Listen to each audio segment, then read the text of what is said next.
lu ngeen def ba ñu sóobu leen fii masalakum fii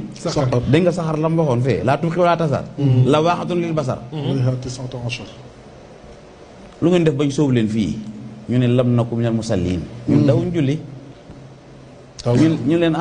yéen loolu ngeen def ba ñu andi leen fii walam naku nut'imul miskin est-ce que maa ngi lay door ñu ne loolu dong la muy ñuy déedéet wa kunna naquudu ma'al qaa'idiin dañ doon xuus ci géeju bon bon yi di ànd ak gaa yi ñu ne loolu dong la wa kunnaa nukazzibu bi yawmi diin hattaa ataanaa al-yaqiin léegi nag loolu des kon hattaa ataanaa al-yaqiin waaye léegi fa maa tanfa'uhum shafaa'atu shaafi'iin fa maa lahum an tazkirati mu'ridiin yonente yi ñëw na ba tàyyi waar leen waaye dañu lànk ka annahum humurun mustanfiratun farrat min qaswara moo tax ma bëgg gars yi ñu xool fi ñu dugal Cheikh Ibra Fall lamp ndax lim nekk ak yaa fa tegu ko te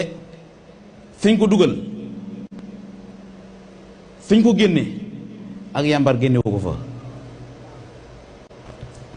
buñ tegee fi ñaari bool bii gën a diis bii diis bii gën a diis ñun la yanul bii nga bàyyi fi bu gën a oyof yanu bi gën a diis kenn waru laa xas dañoo xam ne jàmbaar nga rek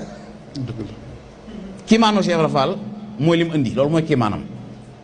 yàlla kum bind ku ne yónni la am na lu ma jox muy sa kiimaan yonente bi mu ñëw fu mu fekkoon arabe yi sallallahu alayhi wa sallam ci jàng ak mën a way wallaahi lu mu ko jox muy kiimaanam alxuraan jàng mënut a jàng moom mënut a bind déedéet